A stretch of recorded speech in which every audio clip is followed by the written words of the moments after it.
fois, je vous ai laissé sur l'arrivée d'une nouvelle âme dans le village. Et maintenant que nous en avons terminé avec celle-ci, je vais vous raconter ce qui s'est passé.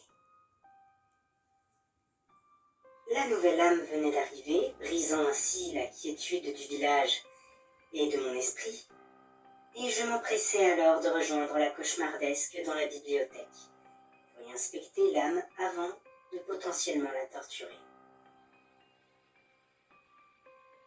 Une fois que nous nous sommes rassemblés toutes les deux dans la pièce où j'inspecte les âmes, j'ai extrait les souvenirs de notre invité, qui était visiblement un homme d'environ la trentaine, et pour un nouveau départ, on peut dire que ça commençait fort. C'était un véritable fou dangereux. Ce type enlevait des gens et les tuait de diverses manières pour les transformer en œuvres d'art. En ce qui concerne sa peur ou sa haine, il haïssait simplement le genre humain et pensait qu'il rendait le monde meilleur en les tuant et en les transformant en chefs-d'œuvre, comme il disait. Et je peux vous assurer que ces souvenirs contenaient vraiment des choses pas belles à voir. Des empilements de morceaux de cadavres, des mélanges avec divers objets insérés dans de multiples endroits ou encore des pièces entières repeintes de sang avec des morceaux suspendus au plafond par les intestins de ses victimes. On avait les images, mais heureusement, on n'avait pas les odeurs qui allaient avec. Tandis que je ressentais une horreur profonde, une horreur encore plus effrayante se révéla à moi, accompagnée d'une sensation que je commençais à bien connaître. Jusqu'alors, la cauchemardesque avait retenu son aura pour ne pas me mettre mal à l'aise. Mais soudain, je sentis sa pression terrifiante.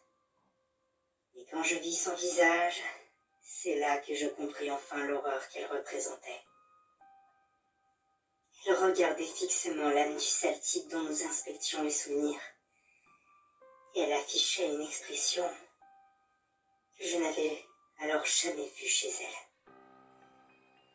En général, son visage semble dénué de toute émotion.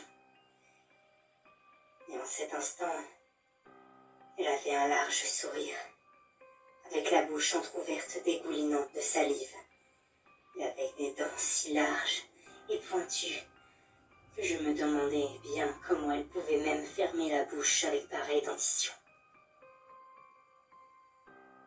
Et son regard, on aurait vraiment dit une bête affamée, qui ne s'était pas nourrie durant des jours, et qui tombait sur son mets favori.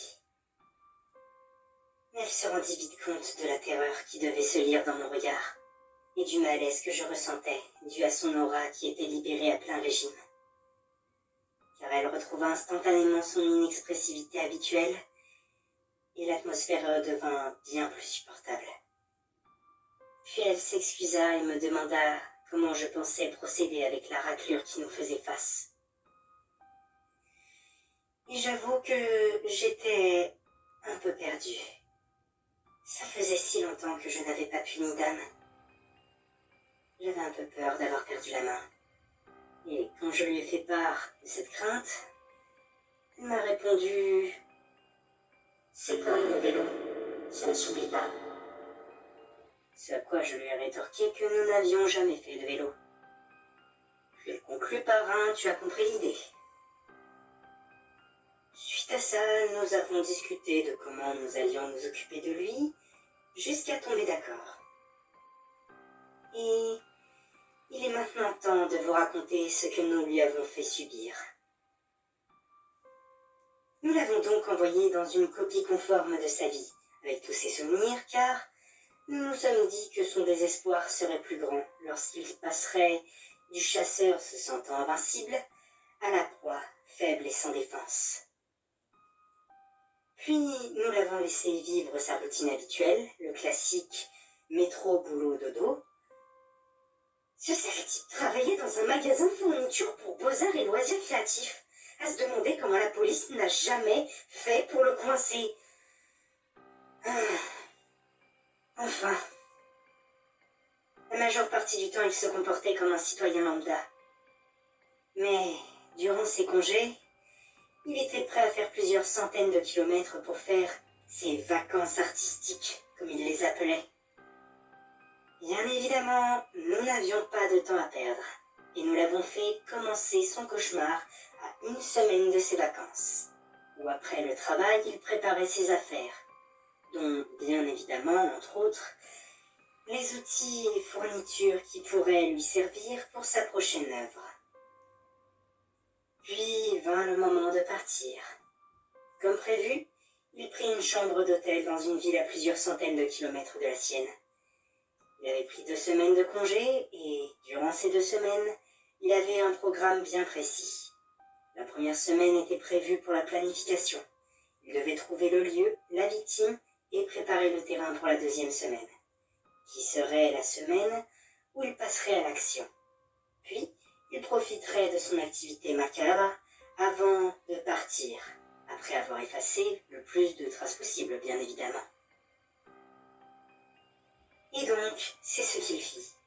La première semaine, il chercha et trouva et le lieu et sa victime. Puis il prépara le matériel nécessaire à la réalisation de sa nouvelle inspiration.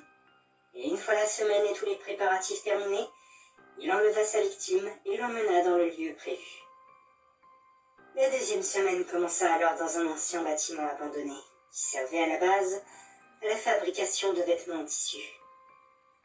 Et ce malade avait prévu de couper sa victime en 2, verticalement, jusqu'en haut du thorax. Puis de couper la tête et de relier les 2 parties par des fils de soie formant une toile d'araignée, où il allait coller la tête au centre de la toile et les organes par-ci par-là. Autant dire qu'il avait effectivement une araignée au plafond se dégénérer.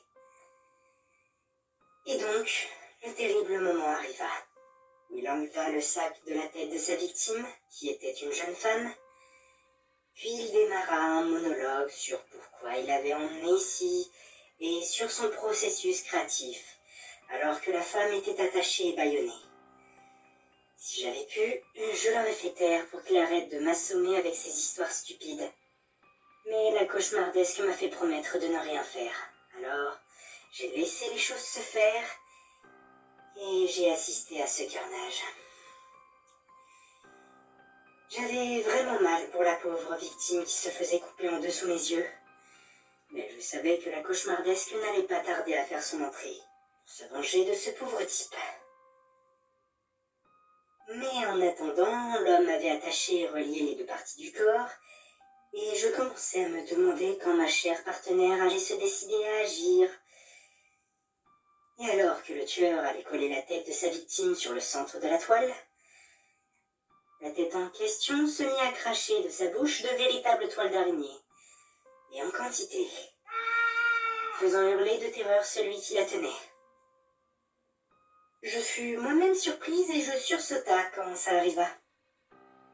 Puis, des 2 parties de corps séparées, sortirent des pattes du dos de celle-ci, avec laquelle elles coupèrent les liens qui étaient attachés aux poignets et aux chevilles, avant que les 2 parties du corps se rassemblent, en se refermant comme une mâchoire sur les bras du malheureux, qui furent sectionnés d'un coup, laissant tomber la tête par terre. Les hurlements de terreur s'étaient changés en cris de douleur et de panique, alors que le misérable regardait le corps récupérer sa tête et la replacer sur ses épaules, avant de se retourner vers lui et de pousser un cri de rage. La créature, mi-humaine, mi-arachnide, le regardait avec un grand sourire malsain et la bave aux lèvres. Eh oui, vous l'avez deviné. Un cauchemardesque faisait face à notre âme criminelle, qui allait subir sa sentence. Une traque commença alors, où le condamné coura aussi vite qu'il put pour fuir la créature qui le poursuivait, alors que les moignons de ses bras saignaient abondamment. Et ça dura jusqu'à ce que notre invité s'effondre d'épuisement à cause de l'hémorragie. Et quand la cauchemardesque le rattrapa, elle éclata d'un rire frénétique, voire diabolique, avant de lui sauter dessus et de le déchiqueter, brisant son âme au passage. J'ai fait disparaître le décor qui avait servi au cauchemar, et j'alla voir la cauchemardesque et la nouvelle âme brisée. Je m'inquiétais un peu car ma pauvre amie s'était fait couper en deux quand même. Mais quand je lui fis allusion à ce moment, elle me répondit qu'elle avait simulé la douleur, qu'elle ne ressentait rien, car ce corps n'était qu'un vaisseau et donc, qu'importe ce qui lui arrive, elle ne ressentait aucune douleur physique. Suite à cette réponse, je la laissa emmener l'âme brisée dans le cimetière, et je fus mi-rassuré, mi-dérangé de la réponse de la cauchemardesque. Mais bon, si ça ne la dérange pas elle, c'est ce qui importe. Enfin, voilà ce qui s'est passé. Et si vous l'avez remarqué, je n'ai pas nommé l'âme du jour. Et très franchement, je n'en ai pas très envie. Mais si vous voulez, nous pouvons l'appeler Raclure. Comme ça, nous avons une appellation commençant par un R. En tout cas, en ce qui me concerne, pour l'instant, même si c'est un peu bizarre, je suis plutôt satisfaite de ma collaboration avec la cauchemardesque. Et je pense que je vais simplement conclure ce chapitre là-dessus. En ce qui concerne le prochain, nous verrons bien ce que je vous raconterai dedans.